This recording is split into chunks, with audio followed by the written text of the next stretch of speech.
Revue de presse avec vous, Hélène Frade. Bonjour Hélène. Bonjour Pauline. À la une de la presse, on en parlait bien sûr en début de journal.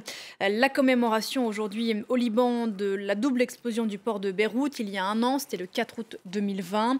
Une catastrophe qui a coûté la vie à plus de 200 personnes et détruit des quartiers entiers de la capitale libanaise. Un an et toujours pas de justice, un an et toujours aucun responsable derrière les barreaux. L'Orient le jour voit dans le mini Hiroshima qui s'est produit il y a un an, comme dans la conspiration du silence qui a suivi, tous les ingrédients du mal libanais. Un État déliquescent et souvent complice des trafics en rapport avec la guerre en Syrie, l'incurie des uns, la vénalité des autres et en guise de dénominateur commun, un révoltant mépris de la vie humaine. Plus de 200 morts, vous l'avez dit, dans l'explosion, des victimes dont le quotidien libanais montre quelques-uns des visages, des photos fournies par Beyrouth 607, une base de données interactive élaborée par une équipe qui avait écrit leurs histoires pour qu'elles ne soient pas oubliées. L'Orient le jour, Pauline, qui rappelle également les noms des hauts responsables mis en cause dans l'enquête conduite désormais par le juge Tarek Bitar. Parmi eux, l'ancien ministre des Finances, Ali Hassan Khalil, qui avait été mis au courant de la dangerosité du nitrate d'ammonium stocké dans le port de Beyrouth. L'ancien Premier ministre Hassan Diab, qui avait été informé à 2 reprises de la présence de substances explosives. Ou encore l'ancien ministre de l'Intérieur, Nouad Machnouk, qui avait reçu un rapport sur la présence de plusieurs tonnes d'une substance extrêmement dangereuse à bord d'un navire retenu au port. C'était en mai 2014. La presse étrangère condamne elle aussi l'absence d'avancées judiciaires. Al-Arabi Al-Jadid évoque un désastre complet. Un an après, personne n'a été jugé et la réaction de la classe politique libanaise n'a pas été à la hauteur, dénonce le quotidien panarabe de Londres. Une indignation partagée par The National. L'enquête s'est heurtée à un mur et la justice libanaise reste élusive. Le journal émirati juge que l'explosion du port de Beyrouth confirme de la plus brutale des façons que la classe politique libanaise est en train de tuer son propre peuple à petit feu. En France, le Figaro parle d'un Liban ravagé par la gabegie et d'un système à bout de souffle. Le journal rappelle qu'Emmanuel Macron a néanmoins promis à ce pays paralysé par l'impunité et l'incurie, je cite, qu'il ne le lâcherait pas. Un engagement qui se traduit par la tenue aujourd'hui d'une nouvelle conférence internationale pour le Liban, la 3e en un an. Paris espère lever 350 millions de dollars en partenariat avec les Nations Unies.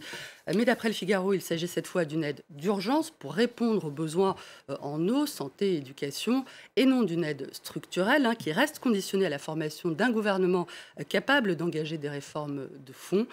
Sur ce plan, relève le journal, malgré le forcing français, rien n'a avancé.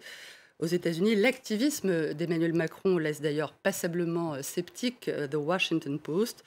Le journal qui critique le pari raté du président, qualifié de sage-femme autoproclamée du Liban, cite l'analyse extrêmement sévère du politologue libanais Nizar Khanem.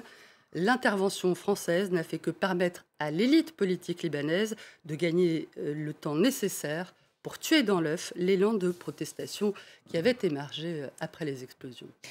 La France, par ailleurs, Hélène, où le variant Delta du Covid-19 met de plus en plus les hôpitaux sous pression. On parlait des Antilles hier, c'est le cas à présent en Corse. La Corse ce matin fait état de 830 cas de contamination pour 100 000 habitants en Haute-Corse, qui a conduit les autorités à déclencher le plan blanc dans les hôpitaux de l'île pour au moins un mois.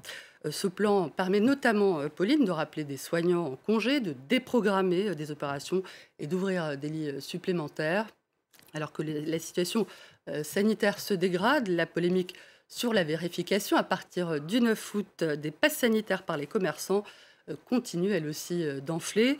Nous ne sommes pas des policiers de la vaccination, témoigne l'un d'entre eux à la une de l'Humanité, qui prédit que l'extension punitive, je cite, du pass sanitaire va produire des tensions et des fractures au risque de marginaliser davantage les populations défavorisées déjà largement sous-vaccinées. On ne se quitte pas là-dessus. Pas question de vous dire à très vite, Pauline, sans partager avec vous le merveilleux sourire de la gymnaste américaine Simone Biles, qui a décroché le bronze à la poutre au JO de Tokyo. Biles All Smiles, titre joliment ce matin The Independent. Après son abandon de la compétition par équipe en raison de sa santé mentale, la guerrière a donc eu le courage de remonter sur scène. Le journal L'Équipe lui décerne la médaille du cœur et salue la résilience de la septuple médaillée olympique. Bravo à elle. Merci beaucoup Hélène et à très vite sur ce plateau. Laura Thiel, lui, la médaille pas sûre, le